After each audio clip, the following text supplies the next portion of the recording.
Hello, everyone. I'm waiting for my wonderful attendees, my panelists. Yay. Hi, everybody. My name is Makayla. I will be hosting today's Brunch with ECOS. Today, we will be talking about agents. Yay, super fun. I'm quickly just going to take a moment to acknowledge that this event is being hosted on the traditional, ancestral, and unceded territories of the Coast Salish people, in particular the Musqueam, the Squamish, and the Tsleil-Waututh First Nations. We are honored to work, live, and play on these lands together. Speaking of playing together, I have some wonderful panelists here joining me. So we have Paige, give us a little wave. Yay, we have Jeff, wave, Sia, and Camille. Oh, I think Camille is frozen, but she's waving. Okay, so for all of my lovely attendees, people who are tuning in, listening today, feel free to ask any questions that you have as soon as you have them so that you don't forget. You can just go into the Q&A. There's a little Q&A box down at the bottom. So write your questions in there. I will either address the question in the moment if it kind of pertains to what we're talking about. But if not, we're going to set some time aside at the end to do a Q&A. So if I don't answer your question right away, I will answer it at the end. So do not worry. We will hopefully, and if we can't get to all of them, we will save those questions and reach out afterwards. Okay, let's just jump right in, shall we? So my first question for all of you is just to give us like a super brief summary of like maybe how many agents you've had and how long you were with them. Just like a really quick rundown of your agent history. Camille, do you want to start? Sure. So I've been with 2 agents. I was with my first one for about 1.5 years, and I've been with my current agent now for 2 years. Great. Thanks. Yeah. Jeff, do you want to jump in? Hi.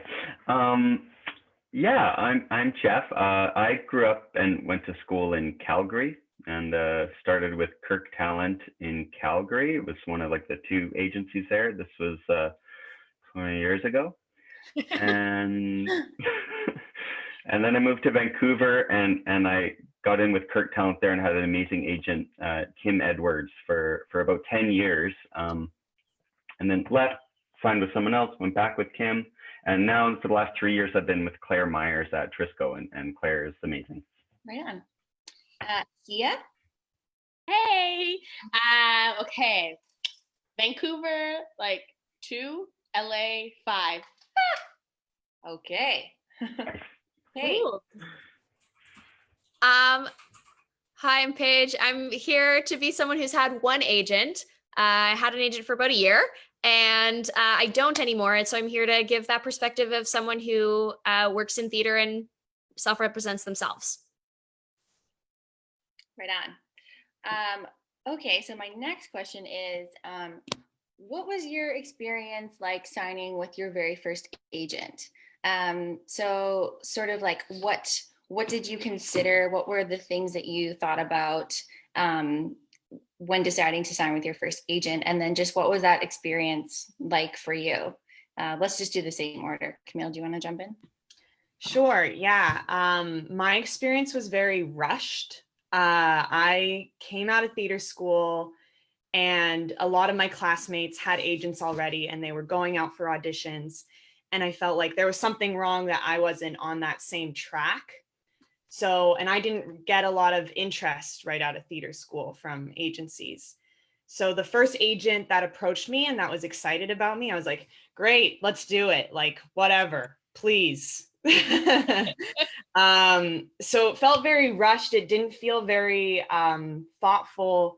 I didn't really know how the industry worked. I mostly was just making that decision based on comparing myself to my peers. Yes, it's a tough thing, the whole theater school. We'll talk more about that later. Jeff, do you want to tell us about your first experience? Well, my very first experience finding an agent was I was in high school and I went with my girlfriend to like audition for this woman who did actor casting but also modeling stuff, and I read some scenes for her and she said to me, you're too short, but you got a great voice. I didn't sign with her. And then it was after I graduated university when I actually signed with my first agent, who I think I met because of a roommate I had who was with them, who kind of got me a meeting in the office, you know. That's it. Great. Sia?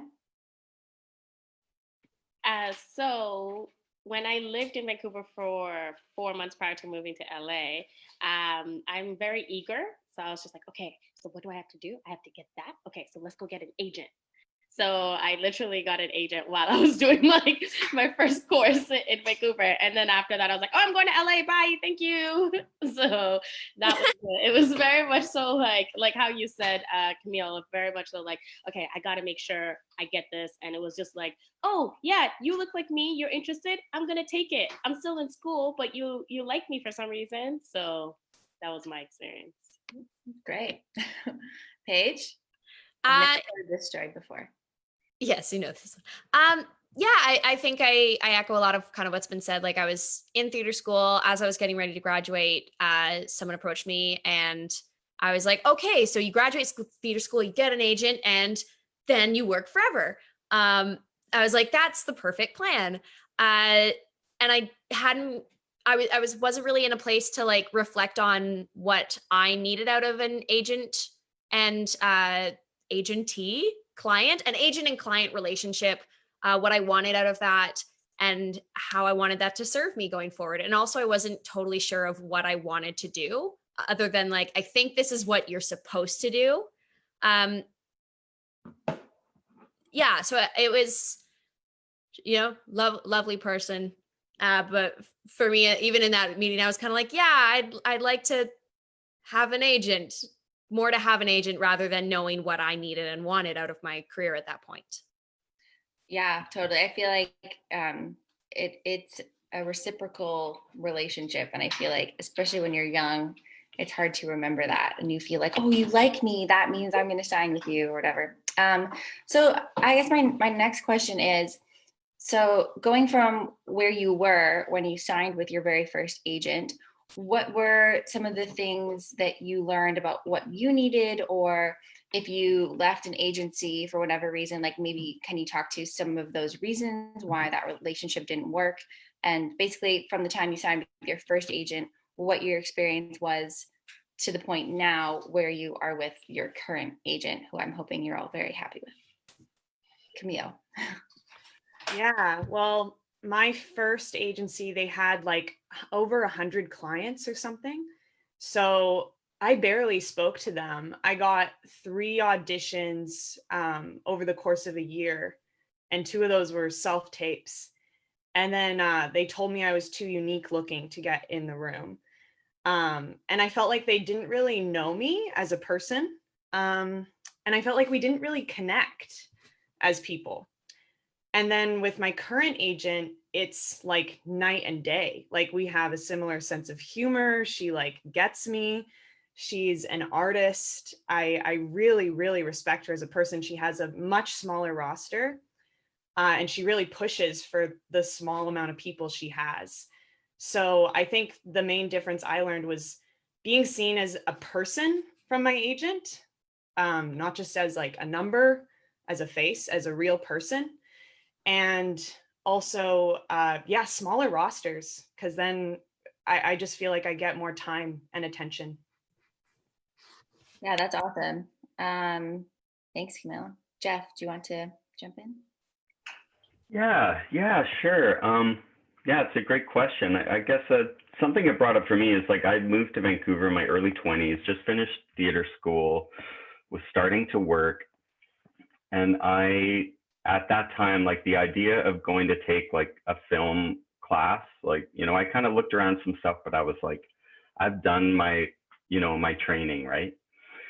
And I went audition after audition after audition and just nothing. And my friends and my community was all the theater industry. So I would do a theater project, a tour, and was constantly away. And my relationship with my agent, you know, for a long time was based, she's just like, you have to stop doing theater. And I was like, I love theater. I am never going to stop doing theater, but can't you do both? And she's like, well, so eventually I left. I think I booked a bunch of theater work in a row, and I left her and left that agency. But something that clicked for me, and I've been really actively doing since, even especially since my most recent agent, is that I realized that the classes you do in film and TV is the rehearsal room that is theater. Like in theater, you have your 2, 3, 4 weeks in a rehearsal hall where you get to explore, where there's not the pressure to get it right. There's not I mean, there is that too, but but you have room to explore and to play. And I realized, oh, film, like in order to do film, it is a practice, and you have to keep in practice and keep challenging yourself, and then you're ready when those opportunities come. So I can't say my booking ratio has gone up a lot, but I'm definitely like having a lot more fun, and I feel like, yeah, the more I put into it, the more I get back from it. Yeah, cool. Thanks. Sia? So it's interesting for me. So when I got my agent in Vancouver, when I first said that, I said that the person looked like me. So that was a major thing for me in the industry, because my whole thing was just like, I don't know if a non-BIPOC person is going to understand me and just send me out for stuff. So that's something that was always in the back of my head. But when I went to LA, I made the mistake of just taking anyone. So I would have interviews, and I forgot the whole thing with going into the interviews is like, I felt like I needed them, which is not the case. It's not the case at all. But that wasn't something that was going in my head. And then I started going against my values. I was just like, okay, the first person was this straight white male, and it was just like, okay, so you have to go for like, because you're Black, so you have to go for like the Black prostitute role, this, the ghetto this, this, and I was just like, you don't get me. But it was just because I was like, oh, this is a guy to go to, he really wants me, and that rush of it, that I made that mistake like two times or so. And then after that, I learned my lesson of just like, you have to stick to your values. You have to stick to what you want, because the thing down there is that there's such a vast pool of agents and managers, because that's another thing. You need a manager down there as well, or you don't need to, but it's good to have both. And it's just like, you would just pick whatever comes to you, because there's so many other actors, and you're lucky if you have one. And that's that whole threat that's in your head. You're lucky if you have one. And I think it's just interesting leaving school, not being fully equipped, like not being told constantly, they need you, you have the power, and going into that, because actors for us is just like, I just want to work, please. And this is the only way I can get a job is if you hire me, when it's like, they're hiring you, you're hiring them. So that's the business side of things that was definitely not instilled in my head, for sure. Yeah, interesting. And like also sort of what Camille was saying too, is that your agent needs to know who you are as a person, not just what you look like or what your headshot looks like or whatever. Yeah, that's exactly it. That was a huge thing. So for me, it was just like, I am now with a woman who's also she's not a visible minority, but she is. And also she understands like that there's that relationship, and that interview process really took time. And I took my own time for that. And it's very important, because people, they'll just send you out for whatever. They'll just look at you and be like, oh, and then later on they'll be like, I'm sorry, you're too quirky for me, or you're too this for me. It's not working out. It's your fault that you haven't been getting auditions. It's not gonna work out. It's like, no, it's not actually. Yeah. Paige? I was listening so intently to what Sia was just saying that I totally forgot the question. Could you please repeat it? Yeah, just sort of like what did you learn, or like, so for you, you had an agent and then you are now self-represented. So like, what does that change? And I don't know, just what does that change, and what has that experience been like for you, basically? Yeah, I mean, something that I think Sia, why did that relationship with that agent maybe not work out also? A combination of things. Something that Sia just said was about the power within that relationship.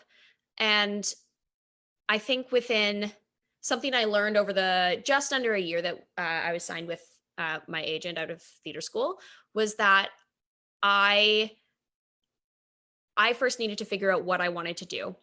And because I didn't really know what I wanted to do, my agent didn't know what I wanted to do. And I think my agent also had an assumption of what I was going to do or what like I looked like, so what I could go for. And so I think there was just a little bit of a breakdown in communication between the two of us about what we expected for me and my product. And my focus and my love has always been theater. And I was being sent into a lot of film stuff that I wasn't really prepared for because the program that I first graduated from was a theater program. So I would go into film auditions being like, what is a mark? So like I was already like, I don't know what I'm doing. And so then I was reaching out to different theater companies and making relationships by myself. Some in professional capacities, some doing co-pros, and some also just free gigs that I was like, I think this is going to lead to something. Eventually what happened was I was going to do this co-pro production. So there was going to be some kind of profit share. And I felt really strongly about doing it. It was a show I really wanted to do. And there was a few people on the team who I just like, I had like this little gut feeling. I was like, this is a good one. And I sent that to my agent being like, I really want to do this. I've been offered this like part in it. And at that point, my agent was like, you know what, it's been a good year, but I think we should part ways. And I was like, yeah, I think you're right. And it was the right decision because that show that I took led to my first professional gig directly because someone on that team remembered me from that. And then a couple months later was like, you know who we should bring in? We should bring in Paige. And that's kind of how I've navigated so much of my early fledgling career over the last couple of years is making those relationships with people directly and being able to use those within the theater community. And I found that how I want to work, at least right now in my career. Yeah. Thank you for offering that. That's really great to hear. So we have a question that I think, Sia, you can probably speak to, but if anyone else wants to jump in, please. So it says, can you get an agent in LA if you're not there?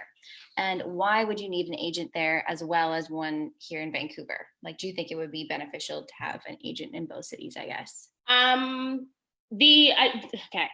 To get an agent in LA, I think it'd only be beneficial if you do have some sort of visa to work down there. There's no reason in wasting your time and wasting the other person's time, okay? Now, I know as Canadians, we can go there and live there for 6 months, but you can't work, right? So it's the same thing. So that is the only benefit I see there. If you can get your way down there and get that green card, or get a job or whatnot, then that is the only time. But you don't need that. I'd highly recommend you working here and building that career here and then making the connections so that you can, and even if it's a voice job, any job to get down there. For me, I went to school down there, so I had a visa to work. So that's why I had an agent and a manager down there. But once again, be careful. These people there's a lot of tricksters down there. So do your research. Like, don't just grab a meeting. Make sure IMDb Pro. Like, that's the best way. If they're not showing up on there, no, thank you, bye. So great, thanks, Sia. So, I mean, I guess you would say if you're not in LA or you're not planning on being there, then it's probably not really useful to have an LA agent, right? 100% it's not, because you're just going to be sitting in the pool and they're just going to be like, who's like, what am I doing with this person, right? So that's my advice. Don't rush it. Don't do it if you don't have a job there. Thanks. Okay, great. So my next question is, with your current agent that you're with, what is your relationship like and what is your communication like with your agent? Camille, do you want to start? Sure, yeah. I love my relationship with my agent. I feel like I got so lucky. I was like texting her last week when I looked at these questions and I'm like, I'm gushing about you right now. I just think of her as like a mentor to me. I talked to her like before the pandemic, I talked to her like once a week. I got an audition usually around once a week, every other week. And yeah, we just have a mutual respect for each other. I want to give my best because I know she's fighting for me to get into rooms. So I just feel like it's really symbiotic. Like we're both giving our best to this relationship. So it feels really good. I think I might just add to that too, is like, do you have some kind of, like how often are you letting her know, like, these are my goals for the year, or like updating, do you know what I mean? I'm not saying that very clearly, No, but Yeah. are you communicating and like letting them know what your goals are, I suppose? Yeah. Well, we meet like, I guess every 6 months or so for like coffee or something to talk about what's happened and what do we want moving forward. So I met with her in January and we talked a bit about goals and kind of what I learned from the year previous. But I'm still like, yeah, I'm still pretty new to this business. So I think a lot of it has been just talking about what I'm learning and what I want to continue to learn more about. But yeah, I'd say every 6 months we would meet in person and talk about goals. Awesome. Yeah, thank you. Jeff, same question. What was my question? Hopefully you remember. Do you remember? My amazing, wonderful agent. Yes, your relationship, your communication, and how often you're like checking in on goals and things like that. Yeah, absolutely. Continuing to what I was saying before too, I went for coffee, lunch with my agent when I was when I was looking, right? And I just remembered she told me this story, which I just loved, which had been told to me many ways and many other ways, but this was the first time it really stuck, where she's like, it's like you're going through life and you're carrying piles of plates. But it's like, if you're going to add a plate to the stack, you have to take a plate off, right? You can't just keep adding more plates, like voiceover, theater, and right? It's like at some point you have to take some plates off if you're going to balance everything. And it was like, just the image of it just really stuck with me. So I love my relationship with her, and she was starting out. So what happened, I was with with Natasha Trisco, and she had another child. She's an amazing woman, like amazing businesswoman, who just to sing her praises for a second, she was my commercial agent when I first moved here. And she was like 19 commercial agent at Kirk Talent, left, started her own agency. It keeps growing. It's amazing. She's an amazing lady. And she has 3 or 4 kids, I think, too. Anyway, she had another kid and pulled back. So she said, you should think of signing with Claire, who was her assistant, but was just starting out. So it was my first time signing with an agent. Like when you guys talk about that dynamic, like she was starting out and I felt so on the same page. Like she's starting out, just trying to make a go of it, right? And so our relationship, and the thing about navigating theater and film, was that I felt like instead of her saying you have to stop doing theater, it felt like this huge empty void. She's like, well, this plate thing. So the thing I love about our relationship is I put every decision to her. Like I say, here's this offer for some theater work, sometimes equity, sometimes smaller projects, and I put it to her, what do you think? And I always go with her. She says, like, you don't have to do what I say, but here's my thoughts on it. And often it's not what I would expect. Like the stuff she wants me to take sometimes isn't what I would have expected, but it's nice. I love having someone that I can put that trust in, that I really trust my career with her in that way. And it's really benefited on both sides. So we definitely meet in person like once, but I've been with her for probably about 1.5 years. So it's still pretty new, but we talk quite often. Awesome. That sounds very nice. Sia? So I have 2 agents here. I have one for voice and one for the rest. I love both of them dearly. I am very much so a planner. So with my acting agent. We've been together since 2017, and she is just amazing. Like I said, I have a thing where I only want a woman. I know it's not, you know what, it's not a sexist thing, and I'm gonna say it because it's like I feel comfortable. So it's like I was very picky about that, and also, like I said, someone that comes from a marginalized community, so that we can connect on that level, and that's her. And we do meet every year.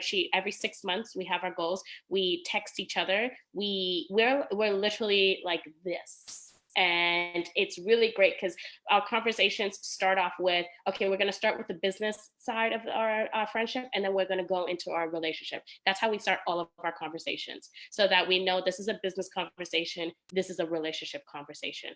And it's just being about honest with each other. At the beginning, I struggled with that because it was just like, okay, I'm a server and I'm trying to, so you know what I mean? It was weird at the beginning, but we just had a conversation about that. It was just like, just be honest with each other. That's it. Sometimes I can't do something, sometimes I can't.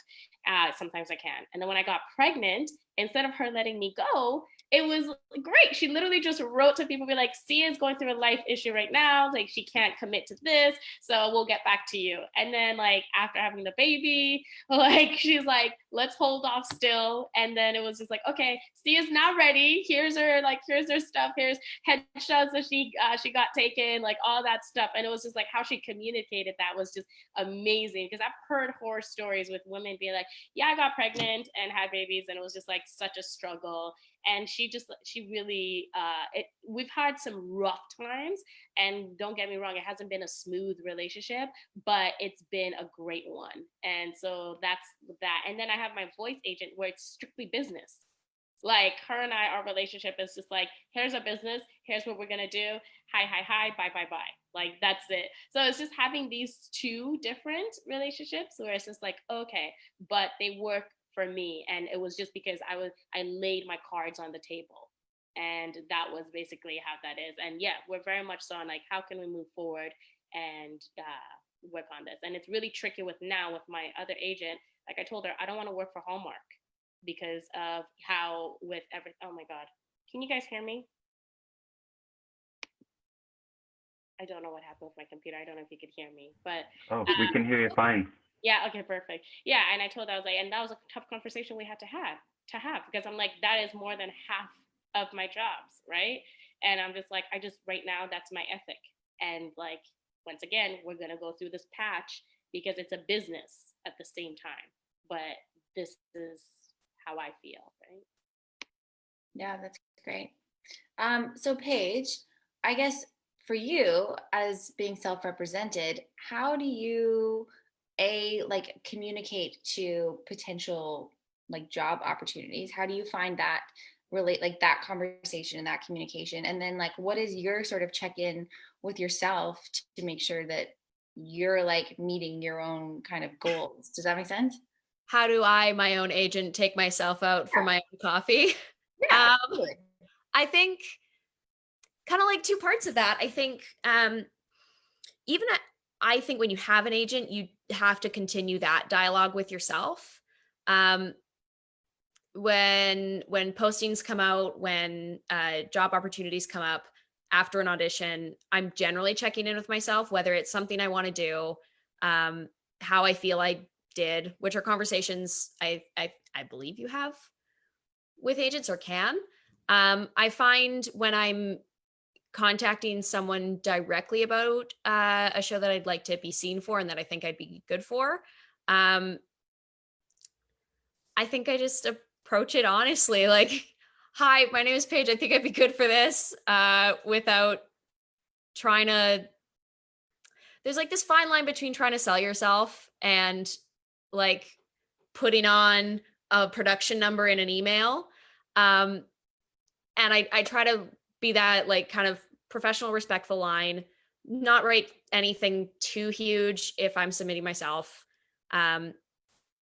Thankfully, the Vancouver theater community is pretty small and kind of its own bubble. So if I don't know the person directly, which I'm pretty privileged enough to know quite a few of the people that I'm trying to get in contact with, if I don't know them directly, I know someone who knows them who can either introduce me or be CC'd or be willing to be the person who emails that person being like, hey, I think this person Paige would be good for you. And I try to be pretty upfront with that. Also without exploiting those relationships, because I never want to have that weird gunky feeling. Can I just chime in for a second for that? With what you just said, Paige. So before I got my voice agent, I didn't have one, and it was the same thing. A girlfriend texted me and said, hey, can you help me with this accent for the show that I can't talk about? I said, wait, I should be doing this. So I helped her. But then I was like, what are Vancouver and Canada's top 4 agencies for voice? And found the agency that I wanted, that everyone knows if I say the name, and emailed her. Literally the same. I emailed, I called, I bombarded, like legit, but like in a very professional way. And I was like, I will book this. And if I don't book it, you can blacklist me or blackball me. I know you don't know me in the community, but please. And because I knew I would get it. So she's like, I don't know who you are, but you've really bombarded me. So come to my office. Let's record this. We'll go on from there. I go in the office. I record it. She calls me and says, you booked it. I'm going to sign you. And I was like, literally, but it's the same thing with Paige, like what you're doing of like, when you know it's a role for you, you go for it. You say, I know I am right for this. And you put your butt on the line. Yeah. And like having a constant dialogue with yourself and like knowing where you're at and what you can do. When you have those like things come up, when I've had those auditions come up where I'm like, that's mine. Like it's only happened like once or twice where I'm like, that job, that one is mine. I feel real good about emailing an AD being like, hello, I am here to take this part. Thank you, Paige Fraser. Most of the time it's not that, but that's okay. That is awesome. See, yeah, that story is crazy and I love it. That's so good. Yes, you did. Yeah, I think like I had something I was gonna say that was pertaining to that. Oh yeah, like I feel like, just to chime in personally for a hot second, like for me, I have an agent, but sometimes if it's a company that I've worked for quite a few times and I already have a personal relationship, I will like tell my agents, hey, I'm really interested in submitting for this, and I might get you guys to follow up, but I kind of like want to personally express my interest so that it's coming from me and not just like the agency who's sending out, their 15 clients. I think like that personal relationship, again, as long as it's not being exploited, is sometimes it's nice, to just like connect as humans.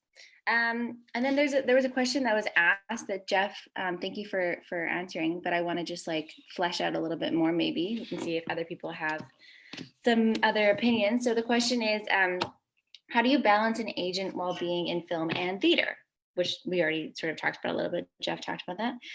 And then are there certain agencies that you would recommend that support theater artists? So just to offer a different perspective, and then I'll ask all of y'all if you have some more feedback. But like, I personally have 2 separate agents. I have an agent who does theater, and then I have an agent who does film. And they both know that I have said other agency. And so they both kind of just like stay in their lanes. And then if I book a theater gig, I just tell my film agent, hey, I'm not available for a while. So that's kind of a unique situation, I think, but it is a possibility. But do any of you guys want to jump in and maybe talk more about like specific Vancouver agencies who are really open and understanding of theater artists? I'll chime in and kind of just add to what Jeff said in the answer here. My first agency, they were a theater and film agency. So I was like, great, I can do both. But it didn't really work out for me because I went to Studio 58. So I had my foot in the door kind of with a little bit with the theater community here in Vancouver because it's so small. So the jobs I did book through theater were through my own personal relationships. And then I had to pay this agency 10% or whatever from my theater gigs that I got myself. They didn't get me in the door for that. And then they weren't getting me any film auditions anyway. So I'm still doing theater gigs now. I do both theater and film, but I'm with a film agency. But I think it's subjective because my agent knows that I love theater. She respects that I do theater. And we just have an open communication around that. And I don't pay her for my theater gigs. She doesn't want the money from my theater gigs. She thinks I should keep it. So, I mean, you can find an agency that represents you in both, but I think for Vancouver, because the community is so small, my opinion is why, like you can do that yourself and make those connections yourself. That's my opinion though, based on my own experience. Yeah, for sure. Okay, let's keep rolling along here. So my next question is, what do you expect from your agent, and what does your agent expect from you? You know what I mean? Like, what are those jobs that you both expect from each other in order to have like a mutually beneficial relationship? I think for both of us to work our butts off. Oh, sorry, Jeff. Go ahead. Sorry. Oh, go ahead. Go ahead. Yeah, go for it. I think I was just saying for both of us to work. And okay, so this is the way it's like staying in my own lane of going to my classes, or if I can't afford them, educating myself, or if that's not it, watching, like just doing my work as an actor, preparing myself, and having her reach out to casting directors, create and solidify those relationships with them. Also putting my work out there, being like, hey, we haven't heard from you in a while. Sia hasn't entered your room yet. Don't know what project you're working on, but here is Sia's, updated resume or whatever it is, or like where she's joining this class. So it's just like doing that job. And I mean, I come with that mentality because I lived in LA for 7 years of just like, agents and managers go to coffees. Like an agent knows, agents and casting directors, they go for coffee. Agents are making that relationships because that's how they make money, is when their clients book gigs, right? So it's like having that. And coming to Vancouver, I find that maybe it's because Vancouver's like really laid back and just like, oh, we get the work when it comes, blah blah blah kind of thing. But for me, that was a very important thing. I'm like, no, I can't have you just laying back and chill because you have 40 people that are booking gigs. It's like, I'm not making 40 people money. I'm making Sia money by myself. So like, I need to know that you're actually going out there and, doing that work for me and like sending in my stuff, and I'll do what I do and I'll take care of that. So that's something that was very important with me. And I know both of my agents do that for me. With my voice agent, she's getting me in rooms without a voice reel. And it's because she has created those relationships and she keeps maintaining it, right? Yeah, for sure. Jeff, do you want to chime in? Sure. Yeah, that's so great. I went through, it's funny, it makes you think of, I think everyone has like the family members who are like, is your agent getting you work? And I think there's like this, and I think a lot of new people, it's like, oh, my agent's going to get me work, and I just did like a mental shift for myself that really started working for me, where I was like, my agent's job is to get me in the door once. I was like, my job is to book every single thing she sends me out for. It's an impossible task, but when I get called back to the room again, I'm like, oh, it's not a win, but it's close. And it keeps me, like Sia says, focusing on my work and what I can control. And what I can control is my preparation, how I go into those auditions. So just playing that mental game with myself is great. Because I definitely went through time where I would think my agent's not getting me audition, not getting me in, and thinking it was. But when I took that responsibility on myself, it just, changed the way I work and the way I prepare. Cool. Camille, do you have anything to add to that? Yeah, I agree with everything that's been said. I'll also add just like honesty and transparency on like both ends. I hope and expect my agent will tell me like, Camille, you were way off the mark here, with like a self-tape or something. Or telling me like a casting director really liked what I did, and on my end too of asking like, hey, what's going on? Why am I not going out? I just think we both expect that open and honest communication. Yeah, for sure.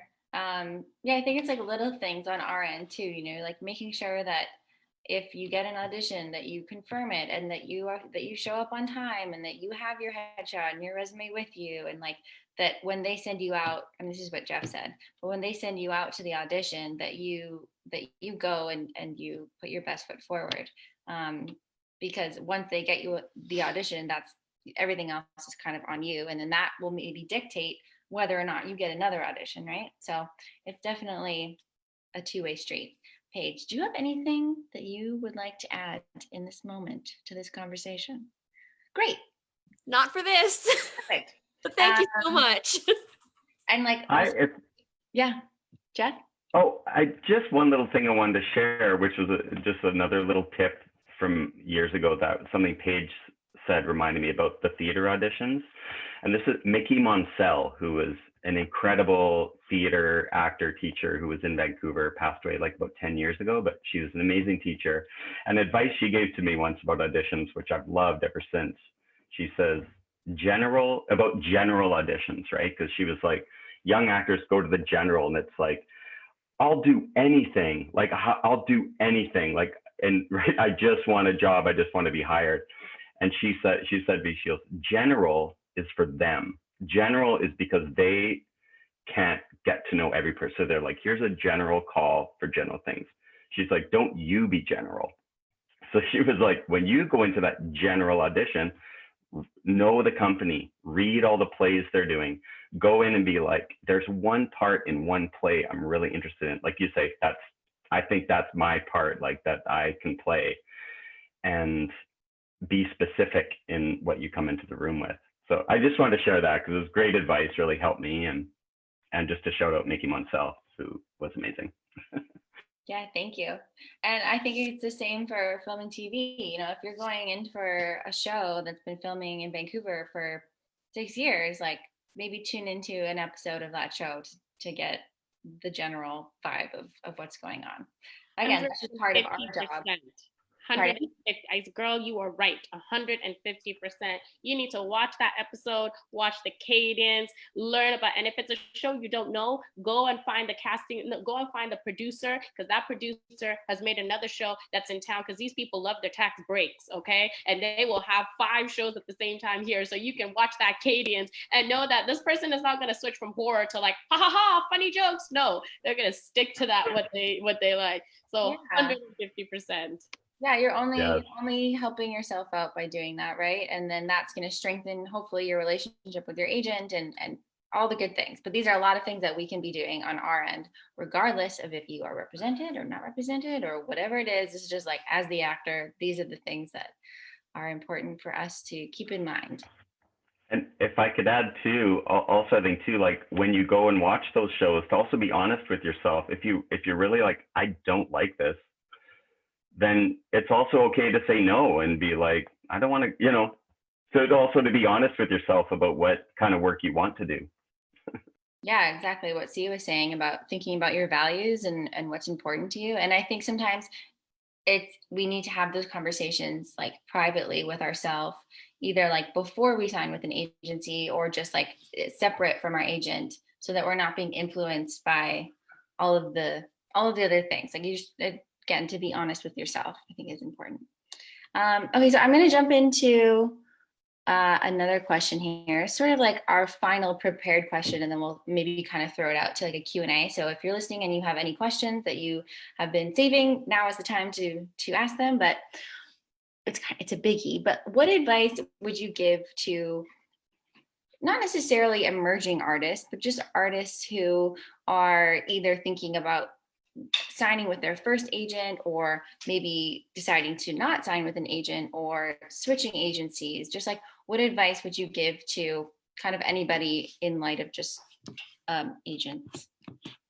Camille. The first thing that comes to my mind is take your time. I know there's a lot of pressure to get going, to get on that grind, but like there's nothing wrong with reflecting of what kind of work you want to do, of how you want to be represented, and taking that time to train. I wanted to add to what Jeff said. Like, I was kind of, in a way, it was like a bit of a blessing that I didn't go out for a year, because I just trained for film and TV for a year. So by the time I signed with my next agent, I hit the ground running. Like, I was really ready to go. So take that time to train and to get to know this industry. It's a really complex one. I think it will really benefit you. I see people like signing right off the bat and getting really overwhelmed and not knowing how it works and then leaving, you know? So I take that time to lay the foundations, to learn about this industry, learn about yourself and how you want to be represented as an artist. Great, thanks. Jeff? That's great advice.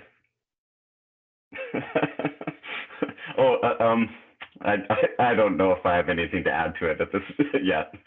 I think that's great advice. Take your time, train. Andrew McElroy, who's a great, I've been saying the names of agencies and teachers, but am I allowed to say, okay, okay. Say names, like, I mean, so, let's keep it nice, but yeah. Yeah. Shout-outs. No, just Andrew had a great bit of advice. He's like, I got to work with him through pandemic. Like we were in a class that had classes left in March and we kept working and it was just so great to be part of that group, some amazing actors. And, but he brought up to us, he's like, everyone is so concerned about auditions and how to film their auditions. And he's like, I don't hear anyone talking about the craft of acting and taking this time to actually get deeper into your craft. And that really, I was like, yeah, you know, that's, yeah, which I think is being echoed by a lot of people here. Keep working. Done. Thanks. Sia? One of my biggest advice is get to know yourself. Like I said, it's a relationship. So how are you like when you're in a relationship with your partner? And that's what it is, because sometimes it's time to let go. Sometimes you could be in a relationship for a long time with that person and it's time to let go. And you have to have uncomfortable conversations, but that's how you grow and become better. But if you're just like, because that was my thing, like compare those two, because the way you are in that is like, if you're quick to jump from one to one, you won't stick to one agent because you're just like, oh, I don't like this one, next one, next. Like, it's just like, get to know yourself, write down what is important to you and be very honest with yourself. And also write down, it may take time for me to find someone who is I forget the word that I'm looking for, but who is in symbiosis with your thoughts. Like, right, I'll just use that word for now. But that's the thing, because there are agents out there. There's not just one or two or five. There are a lot out there. So you will find someone. And when you want someone, you make sure you get them. Like you definitely, and always remember, you are hiring them. They are not hiring you. Yes. 100%. Paige?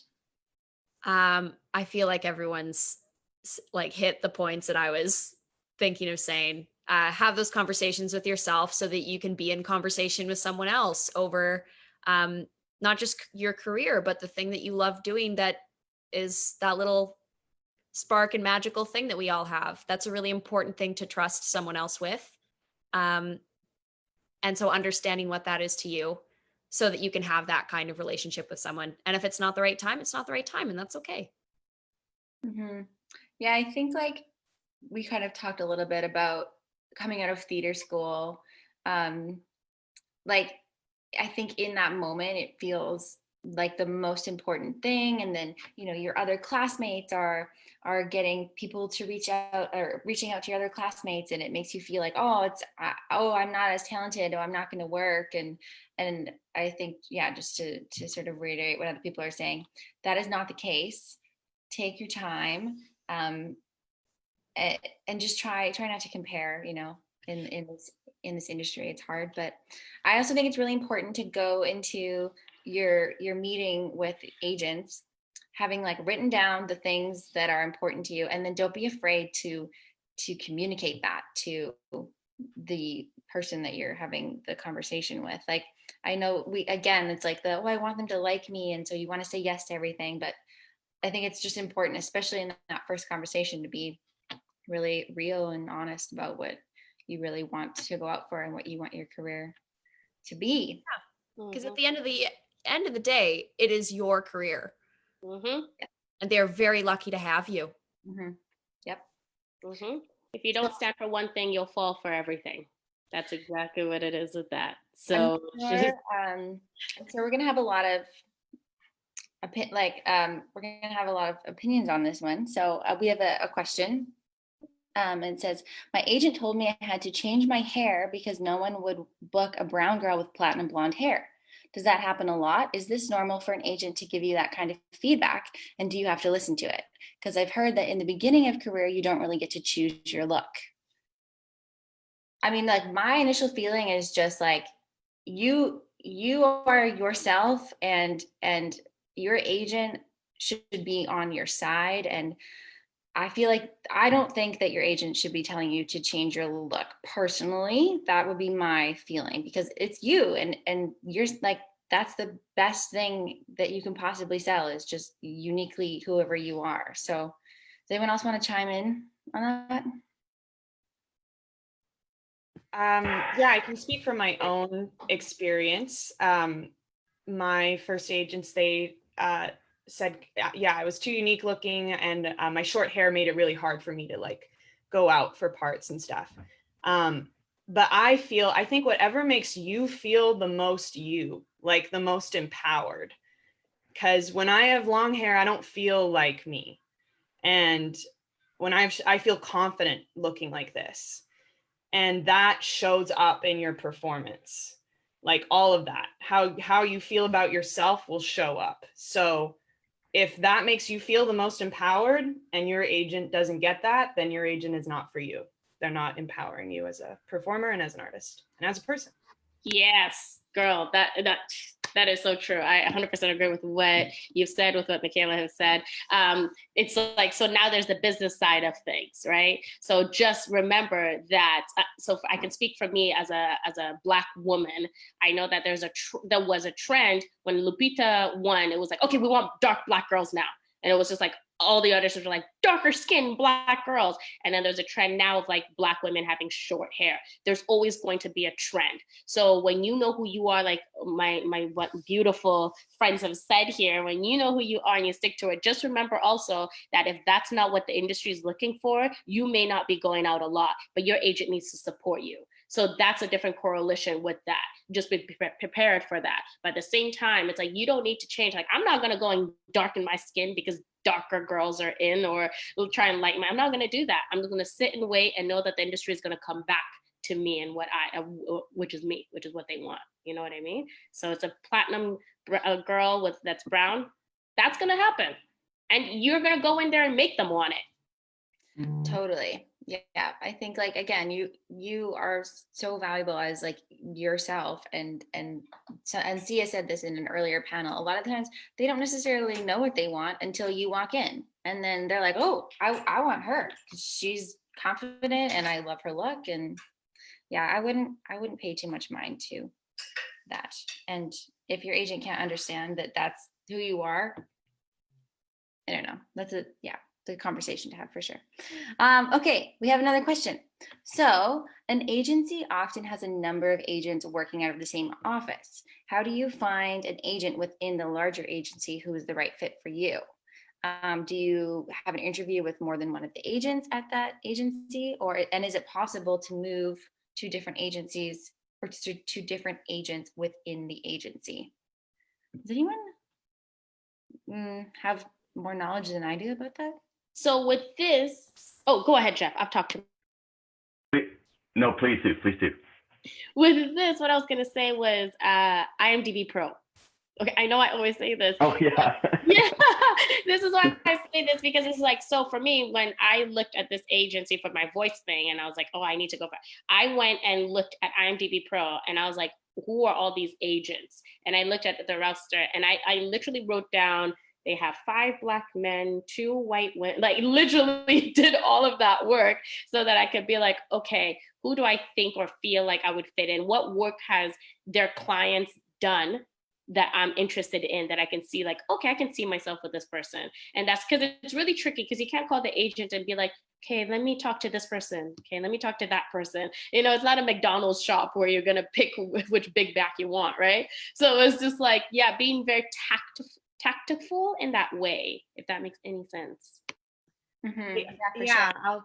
I'll add in, I think it's always good to talk to as many agents as possible. And I haven't personally done this, but I have a friend who talked to different agents within the same agency, including my agent. And then my agent talked to me about it, and she was like, because I was like, is that weird? Is that awkward? And she was like, no, not at all. It's a business.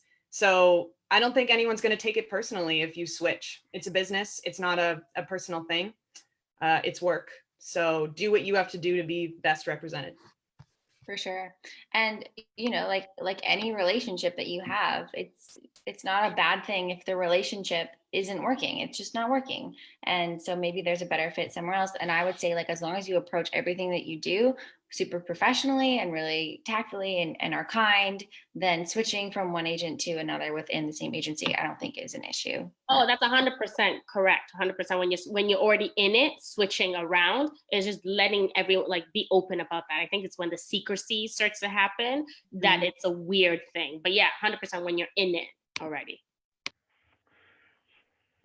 Just the thought, all such great advice. Just the thought I thought I'd throw in there too is that I've seen a lot of like young actors too, like spend a lot of time moving from agents to agents and different agencies, trying different agencies to find the right agent. And sometimes I think too, like you need to have an agent that you get along with, that you can talk on the phone, that they can support your career. But aside from that, sometimes, like I feel like the most important relationship is the one of you in that room with casting. That's the most important relationship. And so sometimes I feel like the search for the right agent and, can sometimes be a bit of like a way like of giving them all that power in a way, like Lucia was saying, whereas there's not necessarily going to be a magic agent who suddenly you start booking everything you go in for because you have the right agent. You're going to start booking because of your work, So anyway, and I think you got to find the right agent, but just as another kind of perspective on things.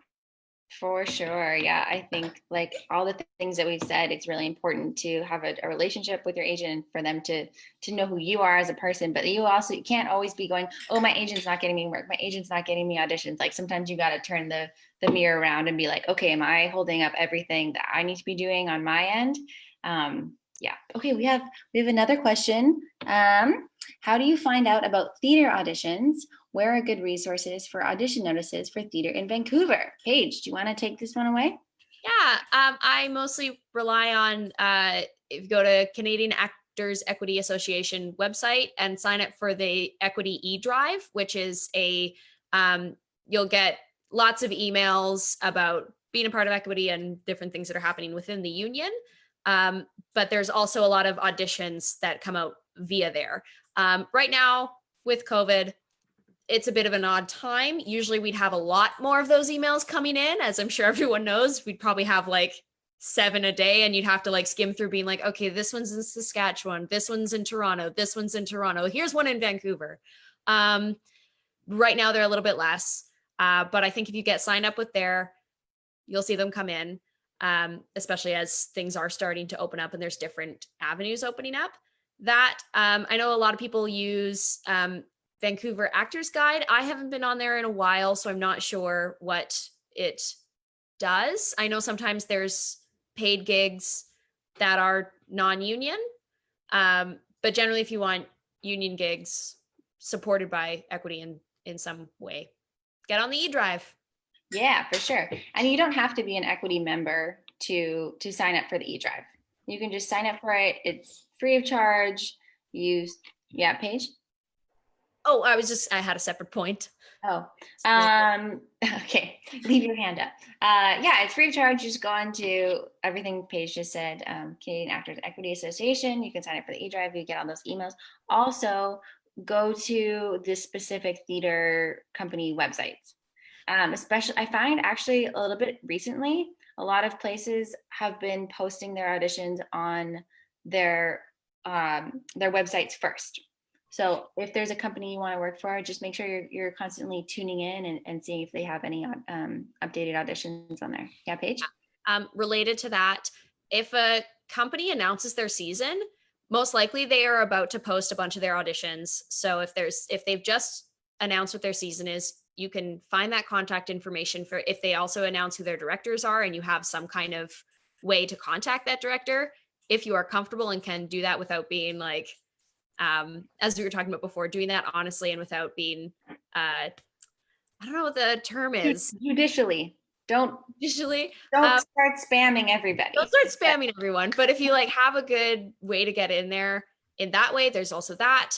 And also check those audition pages on the company websites, especially if they've just announced.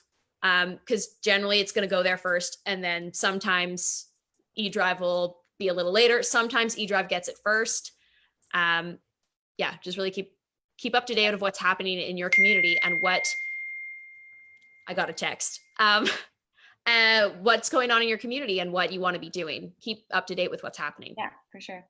Okay, we're almost at time here, but Jeff, you wanted to add something? Just another one, which is like, there's also you're basically saying page 2, I think, but like, go watch plays, and the ones that you really like, write them a letter and be like, I saw this show, I loved it for these reasons. If you ever have auditions or a chance to work with you, like, I'd love to be considered. Here's my info. We are doing another panel, I think not next week, but the week after, on networking.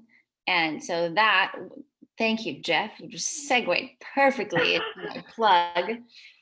So we will have an entire hour that we spend just chatting about that. So we'll have some similar conversations, I think. But we're at time.